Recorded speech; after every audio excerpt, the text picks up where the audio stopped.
කවුද ඉන්නේ?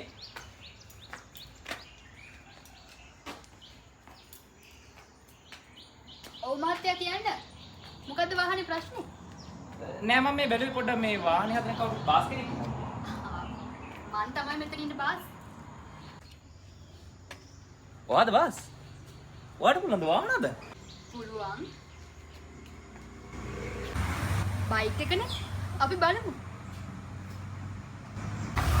ඔයාට පුළුවන් නංගි බයික් හදන්න. ඔය අද්දේ තියෙන වදන් හොදන්න ගිහලා බිල් පොතක් ලියන්න. ඔන්න ඔය ඇතුලේ කාට හරි කතා කරන්න නංගි. ඇතුලේ වැඩ කරන්නේත් මගේ ගෝලියෝ දෙන්නෙක්ම තමයි.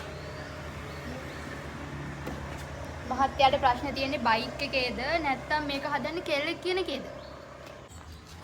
ෂුවර්ද? මේක හැදුවට පස්සේ ලෙඩ අඩු වේද වැඩි වේද දන්නේ?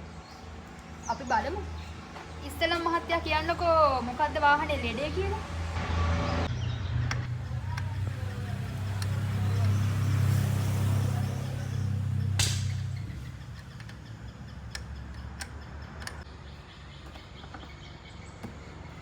ඔන්න මහත්තයා වැඩේ නම් ඉවරයි.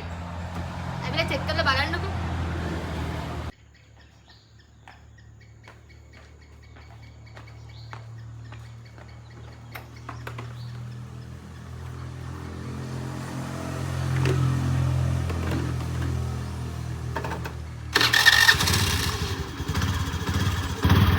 ඔයාට ඉතින් තියෙන්නේ ගෙවල් වැඩ කරගෙන ලස්සන ජීවත් වෙන්න නම්.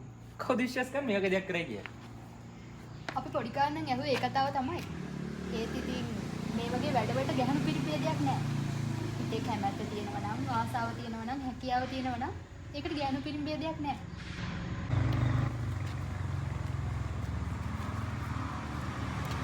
මේ ලෝකෙ පිරිමින්ට විතරක් කරන්න පුළුවන් කියලා හිතාගෙන ඉන්න ගොඩක් දේවල් ගැහණු අපිටත් පුළුවන්.